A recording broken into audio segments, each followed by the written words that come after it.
ආශිර්වාදවත් දවසක් ඔබට. මම ප්‍රවීණ ඉංග්‍රීසි දේශක නික්ලස් කෙනෙක්. අපි අපේ YouTube channel එක හරහා අපි ඔබට නිරන්තරයෙන් කාලෝචිත මාතෘකාවන් ගැන කතා කරන්න යෙදෙනවා. ඒ කාලෝචිත මාතෘකාවන් බොහෝ විට සංවාදාත්මක වෙන්න පුළුවන්. මොකද හේතුව කියනවා නම් අපි ගෙනෙන කරුණු ඔබගේ කරුණුත් එක්ක ගොඩක් වෙලාවට ගැටෙන්න ඉඩ තියෙනවා. නමුත් අපි අපගේ හැම කරුණක්ම අපි විද්‍යාව, ඉතිහාසික කාරණා ගම්ම්‍ය කරගෙන අපි තර්කානුකූල භාවයක් තුළ ඔබට ගෙනෙනවා. අපි විශ්වාස කරනවා මේ පොළවේ බොහොමයක් මිනිස්සු පරිණාමවාදයේ විශ්වාස කරනවා කියලා. ඒ කියන්නේ මිනිසා පැමිණෙන්නේ වඳුරාගෙන කියලා. නමුත් අපි ඊට ඉස්සෙල්ලා එපිසෝඩ් එකේ ඒක ඔප්පු කරලා පෙන්නුවා මිනිසා කොහෙත්ම වඳුරකින් එන සත්වෙක් නෙමෙයි කියලා. මොකද හේතුව කියනවා නම් මිනිසාගේ මොළයේ තියෙන නියුරෝන් ප්‍රමාණය බිලියන 86ක් සහ බිලියන 100ක් අතර කියලා විද්‍යාවෙන් කියාගෙන යනවා. නමුත් වඳුරාගේ තියෙන නියුරෝන් ප්‍රමාණය බිලියන 33ක් 36ක් කියලා කියනවා. ඉතින් ඒ අනුව අපි දන්නවා මිනිහා කියන්නේ මහා වඳුරට වඩා ඉහළින් මනස විශාල විදිහට උසස් ප්‍රත්‍යක් කියලා. ඉතින් අපි බලාපොරොත්තු වෙනවා ඔබත් වඳුරාගෙන් පැමිණෙන කෙනෙක් නෙමෙයි කියලා. ඒ අනුව අපි මේ යම් කිසි කාරණාවක් අද ඔබ හමුවේ ගෙනෙන්න හදනවා. ඒ කාරණාව වෙන්නේ මේකයි. මේ විශ්වයේ මැවුම් කරුවෙක් සිටිනවාද? එහෙමනම් ඒ විශ්වයේ මැවුම් කරු කවුද කියන කාරණාව සහ මේ විශ්වයේ රජ කෙනෙක් සිටිනවාද? එහෙනම් ඒ විශ්වයේ රජුරු කවුද කියන කාරණා තමයි අපි මේ දැන් අද YouTube channel එකෙන් අපි ඔබට කියා දෙන්න යන්නේ. මේවා තර්කානුකූල භාවය තුල අපි ගෙනෙන්නේ. එතකොට ඔබටත් පුළුවන් මේ එපිසෝඩ් එකෙන් පස්සේ ඔයාලට පුළුවන් ඔයා වඳුරෙකුගේ තැන සිටිනවද නැත්නම් බුද්ධිමත් මිනිසෙක්ගේ තැන සිටීමෙන් ඔබගේ අදහස් අපගේ අදහස් සමග ගැටලා ඔබ යම් කිසි නිගමනයකට එනවද ඔබ වෙනස් වෙනවද නැද්ද කියන එක ගැන ඔබට බාරයි ඒක. එතකොට මේ විශ්වයේ රජ කෙනෙක් මේ විශ්වයේ මැවුම් කරුවෙක් සිටිනවද කියන කාරණාවේදී අපි මෙන්න මෙහෙම කරනවා. මේ පොළවේ මිනිහෙක් හදන සෑම නිර්මාණයකටම ඒ මිනිසාගේ නම තබනවා. හරියට නිකන් එංගලන්තයේ හදන සෑම නිර්මාණයක්ම made in England කියලා දානවා. ජපානයේ සාදන සෑම නිර්මාණයක්ම made in Japan කියලා දානවා. ලංකාවේ සාදන සෑම නිර්මාණයක්ම made in Sri Lanka කියලා දානවා. එහෙනම් මේ විශ්වය මෙව්වනම් යම්කිසි දෙවි කෙනෙක් නැත්නම් යම් කිසි බලවේගයක් එනම් මේ විශ්වයේ ඒ දෙවියන්ගේ නැත්නම් ඒ බලවේගයේ නමක් ලියලා ඇති. එවනම් අපි බලමු මේ විශ්වයේ මැව්ව දෙවි කෙනෙක් නැත්නම් මැවුම් කරුවෙක් සිටිනවා නම් ඒ කවුද කියලා. මේ විශ්වයේ මැව්ව දෙවි කෙනෙක් ඉන්නවා නම් ඒ දෙවි කෙනාගේ හෝ ඒ බලයේ නම කොහේ හරි ලියලා තියෙනවා නම් විශ්වය. අපි මේ ජීවත් වෙන කාලේ මේ වර්තමානය 2026 කියලා අපි දන්නවා. මේ 2026 කියන්නේ මොකක්ද? මොන 2026? ඉංග්‍රීසියේ කියනවා AD කියලා. AD කියන්නේ ග්‍රීක වචන එකක් Anno Domini කියන එකයි. Anno Domini කියන්නේ Years of the Lord කියන එකයි නැත්නම් ස්වාමීන් වහන්සේගේ වසර කියන එකයි. ස්වාමීන් වහන්සේගේ වසර කියන්නේ නම් මේ කවුද මේ ස්වාමීන් වහන්සේ කියන්නේ? අපි ඊට පෙර කාලයක නම් කරනවා before Christ එහෙම නැත්නම් ක්‍රිස්තු පූර්ව කියලා. මෙතෙන්දි ගම්ම්‍ය වෙන දෙයක් තියෙනවා.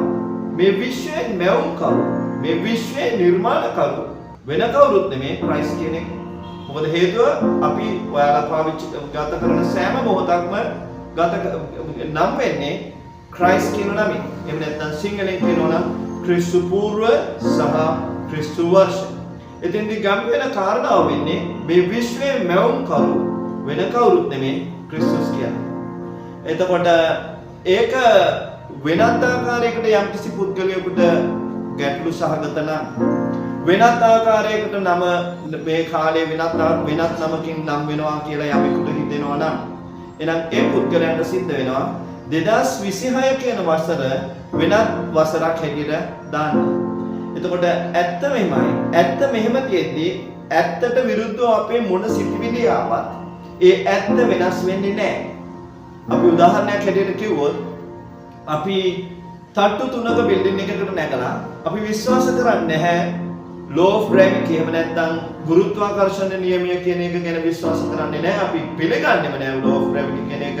ඒ හින්දා අපි මේ තට්ටු තුනේ බිල්ඩින් එකෙන් අවකාශයට ඇවිදලා යද්දී අපි පිළිගත්තා නොගත්තා අපිව වැටෙන එක සාසුදක්සේ සිද්ධ වෙනවා. ඒ කියන්නේ ඇත්ත පිළිගත්තා නොගත්තා ඇත්තට බලපෑමක් කරන්න බෑ. හැබැයි පිළිගත්තොත් ඇත්ත සැටියට අපිට අපේ ජීවිතේ වෙනස් කරගන්න පුළුවන්. ඉතින් මෙතෙන්දී ගම්ම වෙන කාරණාව තමයි ක්‍රිස්තුස් වහන්සේ මේ විශ්වයේ මැවුම් කරුව කියලා. දෙවෙනි කාරණාව අපි කතා කරන්න ගියේ මේ විශ්වයේ රජ කෙනෙක් ඉන්නවද කියලා. එහෙනම් මේ විශ්වයේ රජුරු කවුද කියලා. දැන් අපි ඒකට ගන්නවා අපි භෞතික තලයේ මේ ලෝකයේ රාජ්‍යයන් 195ක් තියෙනවා කියලා මිනිස්සු විශ්වාස කරනවා. 195ක් කියන්නේ රටවල් 195ක් තියෙනවා කියලා මිනිස්සු විශ්වාස කරනවා. එහෙනම් මේ එක එක රටේ කාලය වෙනින්නේ ඒ රටේ නායකයන්ගේ නම් වලින්. උදාහරණයක් හැටියට කිව්වොත් ලංකාවේ 2026 ඉතිහාසගත වෙන්නේ අනුර සමය කියලා. මොකද හේතුව මේ රාජ්‍ය නායකයාගේ නම තමයි අනුර කියන එක.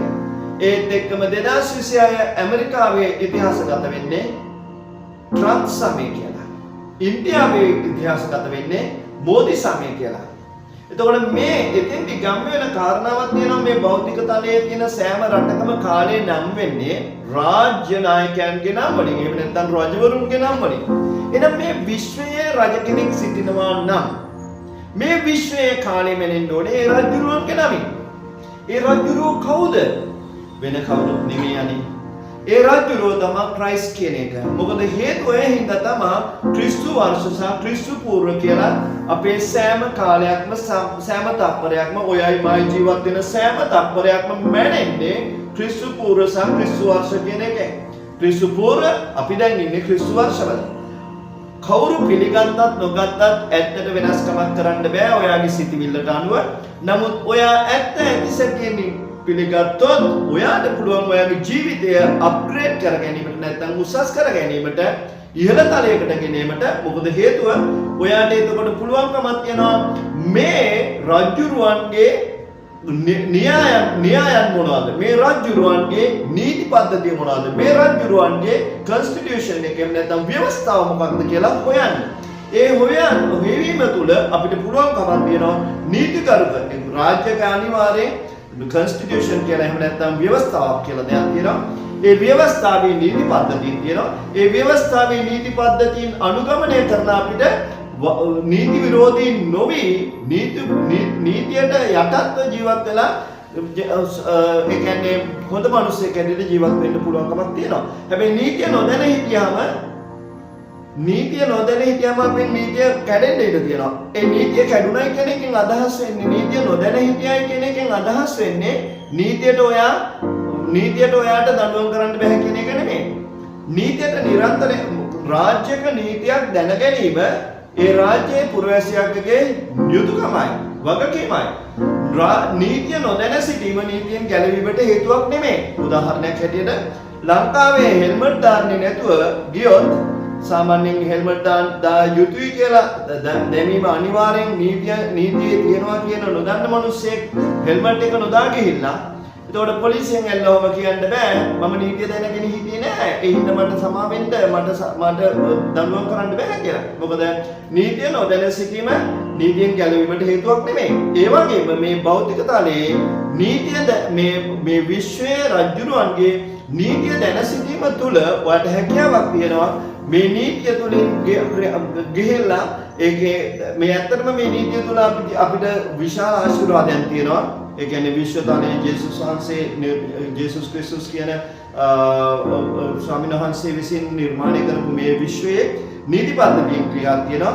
අපි කියන උදාහරණයක් හැටියට ඒක ඇවිල්ලා ලයිෆ් මැනුවල් එක කියලා එහෙම නැත්නම් ජීවත් වීම සඳහා පාවිච්චි කරන මැනුවල් එකක්. මැනුවල් එකක් කියන්නේ සෑම ප්‍රොඩක්ට් එකක්ම අපි පාවිච්චි කරන්න යද්දී අපිට දෙනවා ප්‍රොඩක්ට් එකකට මැනුවල් බුක් එකක්.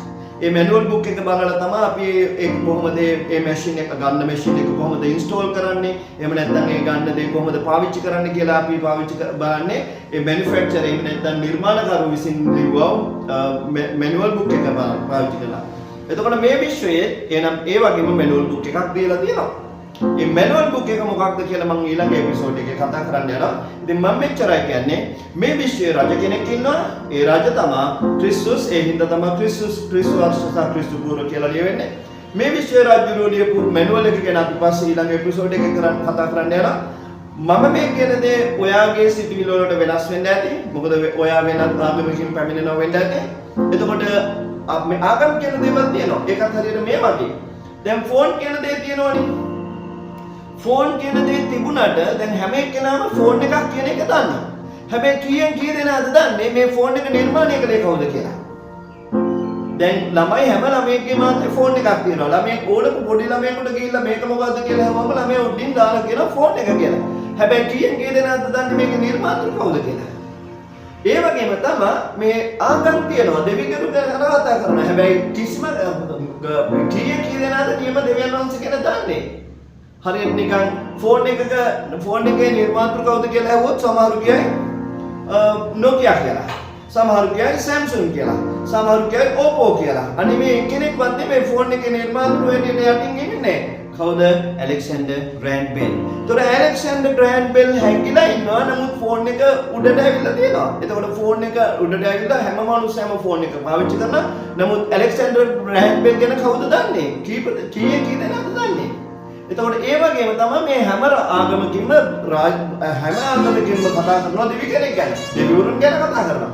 නමුත් ඒ සැබෑ දෙවියන් වහන්සේ කවුද කියන එක දැන් අපි ඔබට තේරුම් කරලා දීලා තියෙනවා. මම කියන දේ විශ්වාස කරන්න එපා. මොකද හේතුව මම සමහර වෙලාවට ආගමක් ගැන කතා කරනවා වෙන්න ඇති කියලා. ඒ හින්දා මෙච්චරයි කරන්න තියෙන්නේ. යටහත් පහත් වෙන්න. ඔයා දැහවනේ ජේසුස් වහන්සේ මේ විශ්වයේ රජුරු කියලා, ක්‍රිස්තුස් වහන්සේ මේ විශ්වයෙන් මැව්වා කියලා, ක්‍රිස්තුස් වහන්සේ මේ විශ්වයේ රජුරු කියලා. මම කියපු දේ විශ්වාස කරන්න එපා. ඔයා මෙහෙමනම් ඔයාම අහන්න මෙන්න මෙහෙම. ජේසුනි ඔබ වහන්සේ මේ විශ්වයේ රජුරු කියලා මම ඇහැව්වා. නමුත් මම දන්නේ නැහැ. මම පිළිගන්නේ නැහැ. ඔබ වහන්සේම නම් මේ විශ්වයේ රජුරු. ඔබ වහන්සේම ඇවිල්ලා මට කතා කරන්න කියලා කියන්නේ. ඊට පස්සේ මට හොඳටම විශ්වාසයි මම මගේ අත්දැකීම් නේදුවයි මේ කතා කරන්නේ. මට හොඳටම විශ්වාසයි ඔයා හදවතින් මේක කිව්වොත් මට අනිවාර්යෙන් ස්වාමීන් වහන්සේ නිදා ගන්න ඕන දී කතා කරනවා. මට නිදියන්න දෙන්නේ නැහැ. ඔයා අවුරුදු 20ක 25ක වගේ දරුවෙක් නම් නැත්නම් තරුණයෙක් නම් නැත්නම් තරුණියක් නම් අනිවාර්යෙන් උන්වහන්සේ ඔයාට විෂන් වලින් කතා කරනවා, දර්ශන වලින් කතා කරනවා. ඔයා හිටපු එහාගේ කෙනෙක් නම් ඔයාට අනිවාර්යෙන් සප්න වලින් කතා කරනවා. ඒක අනිවාර්යෙන් සිද්ධ වෙනවා. මොකද හේතුව නැත්නම් මම ඔච්චර මේවා කරන්න ඕනේ නැහැ. ඔයා YouTube එකට ගිහිල්ලා ඔයා හොයන්න ජේසුස් වහන්සේ ගැන ඕන හැටිය ජේසුස් වහන්සේව ඇහෙන් දැක්ක මිනිස්සු සාක්ෂි දරනවා YouTube එකේ. ඒතර මේ විශ්වයේ රජුරෝ වෙන කවුරුත්ම නෙමෙයි. ඒ ජේසුස් වහන්සේ, ජේසුස් ක්‍රිස්තුස් කියන එකයි. උන්වහන්සේ ඔයා වෙනුවෙන් මැරුණා. මැරිලා පුරුෂයාගයක් වෙලා ඔයාගේ සියලු පව් වලට සමාව දීලා උන්වහන්සේ නැවතත් මරණයෙන් නැගිට්ටා. ඒ හින්දා ඔයාට රෝගයක් උරුම නැහැ. ඔයාට සාපයක් උරුම නැහැ. ඔයාට හිඟකමක් උරුම නැහැ. මොකද ජේසුස් වහන්සේ ඒ සියල්ල කුරුසේ දිගත්තානේ. ඒ හින්දා මේ පොළවේ අසරණ වෙන්න එපා. මොකද හේතුව ස්වාමීන් වහන්සේ කැමති නැහැ ඔයා අසරණ වෙන්නව දකින්න. ඔයාට මෙච්චරයි කරන්න තියෙන්නේ. රෝගයක් තියෙනවා නම් ස්වාමීන් වහන්සේට කියන්න මම දන්නේ නැහැ ස්වාමීනි ඔබ ජේසුස් ඔබ වහන්සේ මේ විශ්ව රජුරු කියලා මම දන්නේ නැහැ. නමුත් ඔබ වහන්සේ නම් මේ රජුරුව මම අහලා දැන් ඇහුවා මම ඔබ වහන්සේ මේ විශ්ව රජුරු කියලා. මගේ රෝගය අයින් කරන්න කියන්නේ. අනිවාර්යෙන් උන්වහන්සේ ආගේ රෝගය අයින් කරනවා. එතකොට ඔයාට හාස්කමක් දකිනවා. ඒ හාස්කම දැක්කහම ඔයාට දැක ගන්න පුළුවන්, ඔයාට දැනගන්න පුළුවන් ජේසුස් වහන්සේ මේ විශ්ව රජුරු කියලා. මොකද හේතුව උන්වහන්සේට ඉල්ලපු සැනින් ඔයාට දෙනවා. මොකද ඒ වෙන හේතුවක් හින්දා නෙමෙයි. උන්වහන්සේ මේ විශ්ව රජුරු කියලා පෙන්නන්නේ. ඔයාට ආර්ථික ප්‍රශ්නයක් තියෙනවා නම් ඔයා කිසි ගැටලුවක් නැතුව ස්වාමීන් වහන්සේට කියන්න ජේසුස් වහන්සේ මේ විශ්ව රජුරු කියලා මම දැනගත්තා. මම විශ්වාස කරන්නේ මම දන්නේ නැහැ. මම අහුවා විතරයි. ඒ ඔබ වහන්සේ නම් මේ විශ්ව රජුරු මේ ආර්ථික ප්‍රශ්න මාව නිදහස් කරන්න. අනිවාර්යෙන් උන්වහන්සේ නිදහස් කරනවා. ඒ වෙන හේතුවකට නෙමෙයි. ඔබට තියෙන ආදරය සහ ඔබට ඔප්පු කරලා පෙන්නන්න ජේසුස් වහන්සේ මේ විශ්ව රජුරු කියන එක පෙන්නන්න.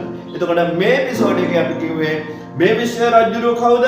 මේ විශ්වයේ මෙවුන්කරු කවුද කියන එක පමණයි. ඊට පස්සේ ඉස්සරහ ඊළඟ එපිසෝඩ් එකේ කතා කරන්න යනවා මේ උන්වහන්සේ විසින් දුන්න ව්‍යවස්ථාව එහෙම නැත්නම් constitution එක රාජ්‍යක constitution එකක් තියෙනවා. ඒ constitution එක මොකද්ද කියලා ඒ constitution එකේ තමයි නීති පද්ධතීන් කියලා තියෙන්නේ. කළ යුතු දේ සහ කළ නොයුතු දේ කියලා තියෙන්නේ. එතකොට කොහොමද මේක අපි ගමන කොහොමද යා යුත්තේ කියලා තියෙන්නේ.